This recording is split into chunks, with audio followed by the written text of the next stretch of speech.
Morning students, so this will be video 3. We will continue with the legal aspects. So today's class we will be seeing what are the functions of a professional nurse. So when we talk about it, there are 7 areas of professional nursing has been identified. 6 are independent area and 1 area is dependent area. So there are totally, if we see 7 areas, so out of which 6 are independent and 1 area is dependent area. Okay, so the independent areas, the supervision of a patient involving the whole management of care requiring the application of principles based upon biological, physical and social sciences. The observation of symptoms and reaction including symptoms of physical and mental conditions and needs requiring evaluation and application of principles. The accurate recording and reporting of facts including evaluation of whole area, the supervision of others except physicians contributing to the care of patient, the application and execution of nursing procedures and techniques, direction and education of physical and mental care for physical and mental care. So when we see, so when we say that the independent areas where actually the supervision of a patient is involved, the whole management of care or application, it's based on certain biological, physical and social sciences. Then the observation of symptoms and how it reacts includes the symptoms of physical and mental conditions and needs requiring evaluation and application of principle. Okay, so all these are just given like that, okay, explaining about it. Then what all, recording and reporting of facts including evaluation of the whole area, supervision of others except physicians contributing to the care of patient and all that, which a nurse is actually giving care. Then the application and execution of nursing procedures and techniques, direction and evaluation for physical and mental care. So independent area. So here application and execution of legal orders of physicians concerning treatment and indications, either understanding of the cause and effect thereof. In the cause of carrying out the above functions, a nurse could be held liable if she is negligent in her actions. Name of the common acts of negligence. So when we are working, so as an independent nurse in certain areas, so if there is negligence, then it can lead to legal suit. Okay, so name of the common acts. So when we say negligence, what all comes under negligence of a nurse where she will be liable? Overlooked sponges. Okay, so we know that. So when you're doing the surgery, whenever they are giving sponges, they should count and give. Right, if 20 are given, once when the surgeon is going to close the surgery area, surgical incision area, so the nurse should make sure that all the gauze what she has collected is being counted. So usually we give gauze to keep the area dry when it is pooling with blood. Okay, so we give gauze back so that they will just sterile gauze back, so they will soak it there, right? So they will remove all the blood. So sometimes what happens, under the flap of the skin when it is opened, surgeon might keep somewhere down. He might take big gauze roll and keep. So without knowing, okay, without the counting, what can happen? They can suture it. So who will be held responsible? It is the OT scrub nurse who will be held responsible. So she has to count and take out. So when she is removing, she gave 20. When you are giving count and give, so you gave 20. But then you have got only 19. So tell the surgeon, wait, doctor, I have not received one more. So they will check and see where it is and they will take out. Okay, so overlooked sponges. Okay, so in operation theatre, it's a responsibility of the nurse to count the sponges before the closure of the abdomen or any cavity. That the nurse may be held liable if she makes an error in a count. Okay, burns. So you are giving some hot water bath to the patient, hot application without checking the temperature if you give. And you will have to pour some hot water over the wrist of the person because tolerance to heat varies from one individual to another individual. Same hot water, the other patient said it is not hot at all. So you cannot use the same temperature hot water on somebody else without checking. It varies. Some people really take hot water bath, right? Hot means really hot. But then here when we see, it differs. So some people like medium. Okay, that medium itself will be too hot for them. So check and give. Okay, so which can lead to burn. Okay, so the professional nurse required to know the cause and effect of any heat application so as to avoid burns. Some of the common heat applications are applications of hot water bag, heating pads, douche, sitz bath, etc. These are the procedures where she'll be involving with the hot water. So she should be careful, or he should be careful. The nurse could be held liable if she neglects to take the usual safety precautions such as high temperature of water used in the solution used or treatment of keeping the particles that might burn the patient out of his reach. Next, falls again. So when you know the patient is restless, old age, high fever, children, okay, then after anesthesia, post-operative, always put the side rails, okay, and don't leave the patient unsupervised. He can have a fall. You have to be very careful. Seizure patients again, okay, he might be normal, but if he's a seizure patient, make sure you put the side rails, because anytime if the patient has seizure, he might just fall down and it can lead to fracture. We have to be very careful. Okay, the nurse could be liable if the patient falls from bed due to improper securing of the patient on an examination table, or improper application of restraint, or provision of a proper bed for unconscious patient or a child. Okay. Next is injury due to the use of defective apparatus or supply. So the nurse could be liable if she uses equipment or supplies that she knows to be faulty. Example, the use of unsterile gauze for a surgical dressing. So what you have to do now, you have to make sure that any equipment you go and you check first before using it on the patient. So being very careful, taking extra precautions is very, very important. It can be even a blood pressure or a thermometer, doesn't matter. Check if it is intact, check if it is working properly. Only then, with the assurity that it is working well with no defect in it, it can be taken to the patient bedside and the procedure should be done. Then injury due to administration of wrong medicine, wrong dosage and wrong concentration. So administration of medicine without a legal order, the nurse could be held responsible. Check the physician's order and then you give the medication. Okay, calculate the dose properly, see if the patient is right, follow all the 5 rights before the medication is given. Mixing of poisonous drug during storage leading to errors in administration of medicine, failing to identify the correct patient and giving medicine to wrong patient, wrong dosage, misleading of labels and giving the wrong medication. Check if the expiry date is over. In carrying out the legal orders of the physician concerning treatment and medication, the nurse should know the cause and effect. Failure to do the above is considered as a negligent act and she is liable to be used. Next is loss of dosage to patient's property. Okay, so the nurse is liable if a patient property lose when it's entrusted to her care. So if the person has given you some gold chain or diamond or anything, okay, be careful that you don't take it. Okay, call the relatives and then when you are handing over also write it in the nurse's record that the valuable item has been handed over to that person. Take that person's signature. So you have to give it to the spouse. If husband is admitted or wife is admitted, give it to the husband and wife. Or if you have only father, mother, give it to them. Close relatives, give it to them. Whomever you are giving, to whomever you are handing over, make sure that you take their signature in the nurse's record. As a witness, you also sign that this has been handed over to such and such person. Otherwise, it can become a legal issue. Assault and battery, failure to take the consent of the patient before any treatment, investigation or operation, the nurse should be held liable. Okay, in case of children and mentally incompetent person, the consent of the guardian to be taken. So also owes a duty to secretary to patient and should not divulge confidential information. So making sure that you take informed consent. Already we have seen this. Explain, work is of the physician, he will explain, but you have to check if it is obtained. Nurses can give witness signature also. Failure to report accidents.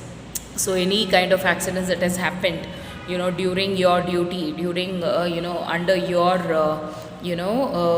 shift, okay, so you have to make sure that you inform. Okay, the nurse has a normal and legal responsibilities to report to the agency in accidents, losses or unusual occurrences. Failure on the above is considered as an act of negligence. Failure to maintain accurate records and reports or removing a position of medical record may also make the nurse liable. In condition, she should also be held liable for actions performed by others. For example, in performing the functions of supervision of others, she could be held liable for negligence of her nurse to whom she has delegated the duties which she was incompetent to perform. So if you are the shift in charge and if your junior nurse is not doing properly or because of her something has happened, again you will be held responsible. So we have to be very, very careful. So here I would like to tell one example where my friend, she's still working in Italy. So in a particular hospital when she was working, what happened, it is a duty of the ward boy to take the patient to washroom. So she was working among geriatric patients. So this patient was very, very old, and he was on the bed. He needed assistance to go to the washroom and all. He was not able to ambulate. Okay, so in that case, what happened?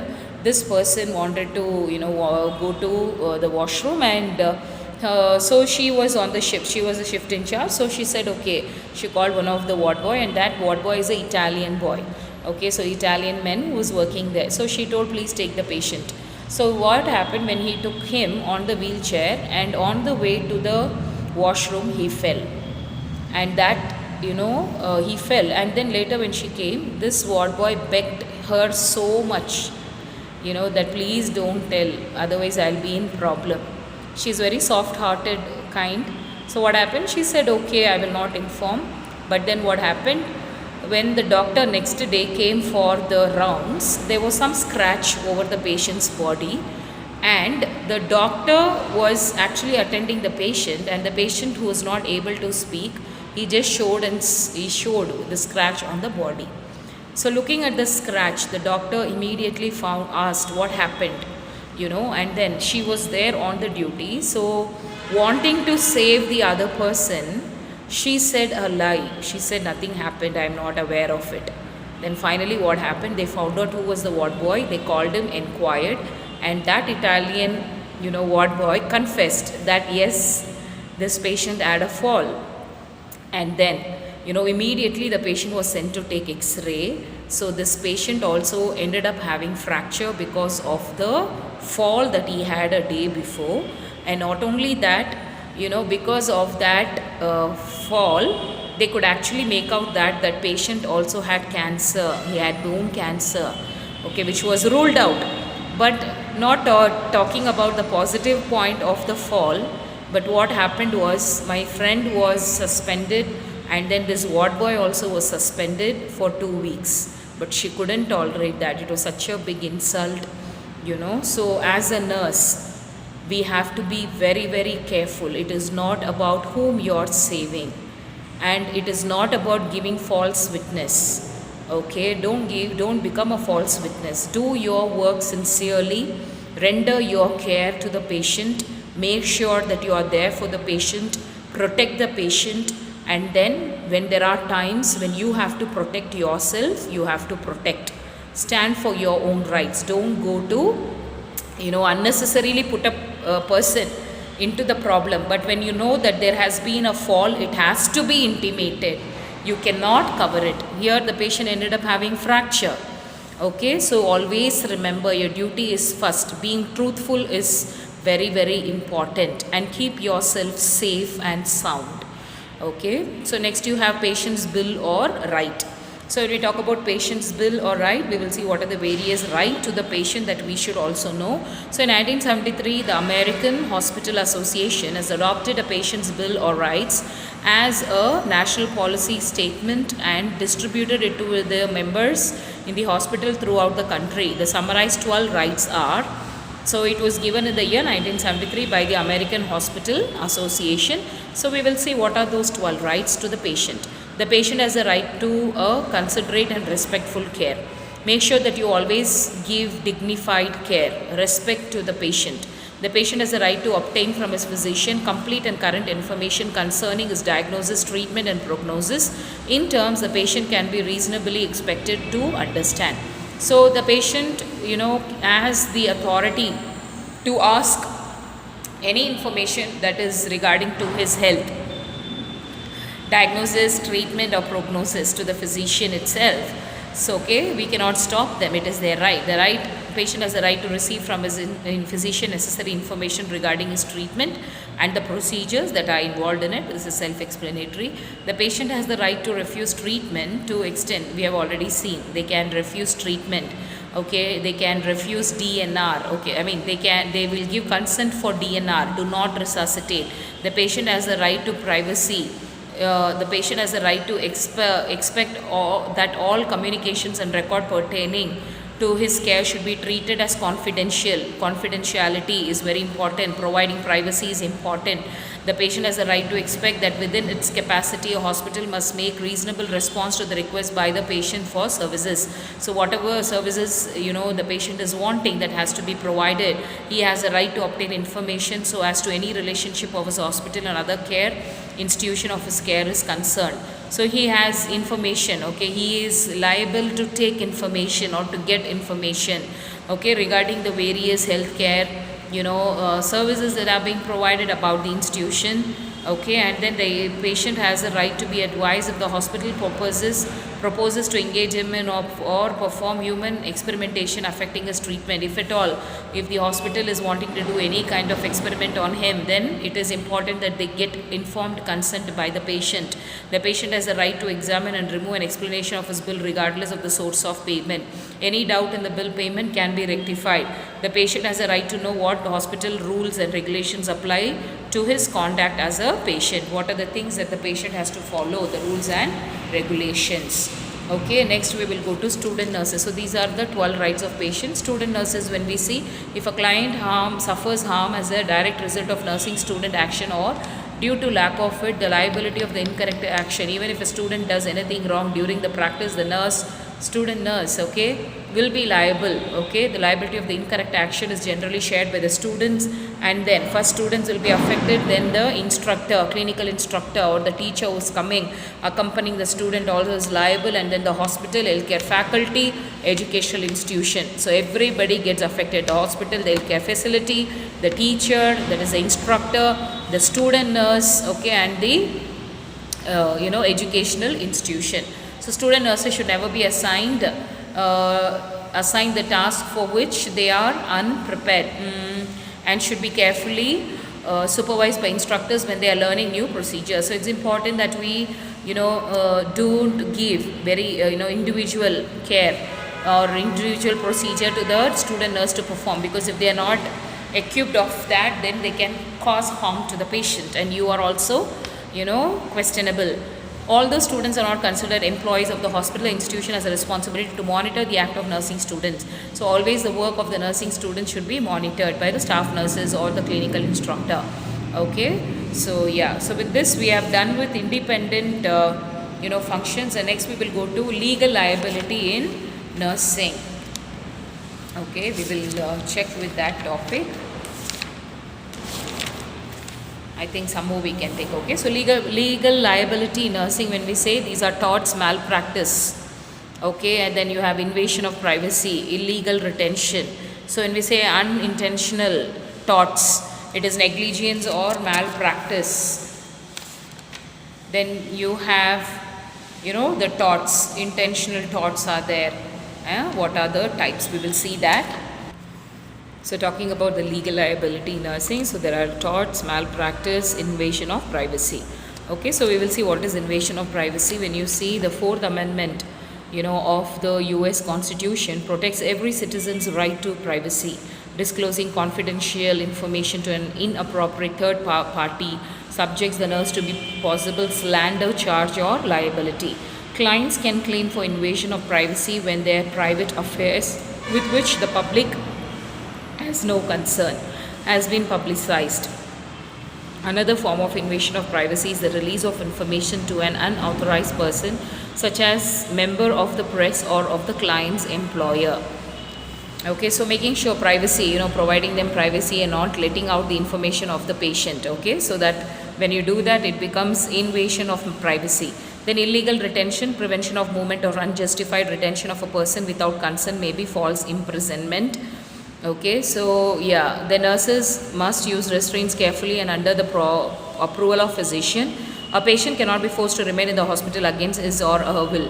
So it can be restrained also if you do, without informing the patient Okay, so usually when you put restraints, you have to inform to the relatives, okay, and then only you have to put, okay, you cannot put like that. And when you put, it should not be too tight or too loose. Too loose, there is no use, it will come out. Too tight, it might cut out the blood circulation, and every 15 minutes you have to check if there is any cut or damage to the circulation. Okay, and then so this can become legal retention. Now talking about unintentional torts, so we will see what it is. Negligence or malpractice, it is an act of omission, that is neglecting to do something that a reasonable prudent person would do, or doing something that he would not do. So you are not taking care, okay, being neglecting your duty is called as omission, okay, or negligence or malpractice. In the initial stages of negligence suit, the complaining must contain the following 4 distance. When we say negligence, it can be like, example, heavy sponges inside patient, so keeping sponges inside and suturing it, or it can be burns caused by any equipments, serious inaccuracy in medical treatment. So these all can be counted as negligence. A statement that the defendant has the duty to perform in a certain manner, an allegation that there was a breach of that duty, a statement of proximate cause that the error caused a problem provided by the court, a demand for compensation of the covered damages. So once if it is identified that something has happened because of the negligence of the nurse or the medical personnel, then they should also be able to pay for it. Okay, so demand of compensation also would be done by the defendant, the affected person. Common cases of negligence include foreign objects such as sponges left inside of a patient, burns caused by equipment or solution, faults that cause injury to the patient, serious inaccuracies in administration of medications, and failure to exercise reasonable judgment. Okay, then malpractice is of professional misconduct, unreasonable lack of skill or infidelity in professional duties, evil practice or illegal or immoral conduct. All these are considered as malpractice. Okay, in a malpractice suit against a nurse, the following criteria must be established. The nurse defendant owed a duty to the client, the plaintiff, because the patient here is putting the case, filing a case. So patient is the plaintiff and the defendant is the nurse. Okay, the nurse did not carry on that duty. The client was injured. So if anything that has been harmful by the nurse to the patient, the client's injury was a result of the nurse failure to carry out the duty properly. Number of malpractices cases are now factors which have contributed to the law in the number of malpractice cases against nurses. First one is delegation. Okay, as a result of cost containment efforts in hospital, nurses are delegating majority of the tasks to unlicensed assertive personnel. So delegation, because you do not have adequate registered nurses, if you give the task to the unlicensed assertive personnel, if anything happens, again the registered nurse will be held responsible. Early discharge of patients, okay, and then these are all counted as few malpractices. What you have to do, if you allow an unlicensed nurse to do, you will be in trouble. Early discharge of patients without proper treatment. Nursing shortage and hospital downsizing has increased the workload of nurses. So, nursing personnel are less, but the workload is high. Again, there are chances of many malpractice. Advances in technology requires nurses to have knowledge of various variety of technologies, capabilities, limitations, and safety features. Increased autonomy and responsibility of hospital nurses. Too much of freedom if they give also, and responsibility can be laid off by the nurses. So being very careful. Better informed consumers. Okay, whatever you do, explain the procedure to the patient. Expanded legal definitions of liability have held all professional to high standards of accountability. Okay, various ranges of action that have resulted in breach of standards of case and thus malpractice are failure to follow standards of care. If they are not following the standards of care, failure to use equipments in a responsible way which can cause injury or burn to the patient, failure to access and monitor, failure to communicate, failure to document, failure to act as a patient advocate. So you should also be able to talk for the patient whenever it is important and necessary, otherwise it will be held liable. Okay, so these are all the malpractice. We have seen what is negligence, malpractices. Okay, so negligence, malpractice, unintentional torts. These are unintentional. Okay, now we will get into torts. What is tort? A tort is a civic wrong. It is a civil wrong for which remedy is a common action for damages that are not liquidated and which is not exclusively the breach of contract or trust or a mere equitable obligation. It is a civil wrong. To constitute a tort, it is essential that the following conditions: act or omission. In order to make a person liable for a tort, he must have done some act which he is not expected to do, or he must have failed in his duty. So when a person is not doing what is expected out of him, then it becomes a tort. Wrongful act or omission must be recognized by law. If there is mere moral or social wrong, these cannot be liable for the person. So any wrongful act or omission of work, okay, so it should be identified. Then legal damage, the third important essential in constituting a tort is legal damage. Legal damage means infringement of a legal right, not doing or not following the guidelines of the law. Legal remedy, the fourth essential for a wrongful act or omission in tort is that it must give rise to legal remedy in the form of action or damages. So legal suit or legal action will be taken against people who commit this tort. Okay, so next you have, these are all unintentional torts. Then we have seen what is torts itself. Now we will see intentional torts. Knowingly you do. Unintentional is without your knowledge it has happened, but still it is held liable. Okay, and knowingly when you do, again that is also liable. Assault and battery, the most common suit brought against nurses in assault and battery. Assault is a threat touching another person without his or her consent. You touch a person without their consent itself is an assault. Battery is actual carrying out of such a threat. Battery is an intentional touching of another. Intentionally you're touching a person's body, that is battery, or you can harm them. Okay, that is battery. Okay, defamation of character. So you're giving false communication and trying to put down a person, bring down the reputation of a person by means of printing or speech, put it in the paper. It is the act of holding up a person to ridicule, scorn or contempt within the community. You're spoiling their image. The important issue in a claim of defamation of character is whether harm is done to the reputation of the plaintiff. So that is called as defamation of character. Again, that comes under intentional torts. Fraud, it is willful purpose, misinterpretation of self, or you're cheating somebody, or an act that they may cause harm to the person or property. The nurse who misinterprets the outcome of a procedure commits fraud. So whenever you do a procedure, don't give false assurance. Okay, so if you can't tell the truth, you keep quiet, but then don't fall into trouble.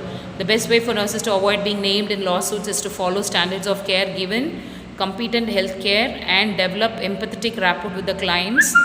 In addition to all this, careful, complete and objective documentation are the keys to avoiding malpractice. Okay, so we have seen under this, what are the various dependent and independent area and the name of the common acts of negligence like overlook, sponges, burns, falls, injury caused due to apparatus or equipment or supplies. Then any mistake or injury that is caused because of administration of wrong medicine, dosage and wrong concentration, loss of dosage to patient's property. Okay, then you have assault and battery. Okay, then failure to report accidents. And we have seen what are the patient's rights, 12 rights, and student nurses how they should behave. Legal liability nursing, what are invasion of privacy, legal retention. Then unintentional, you have negligence or malpractice, and then you had torts. Then intentional torts you had. So intentional torts, assault and battery, defamation of character and fraud. With this we will end this video. Next we will carry on with the other one.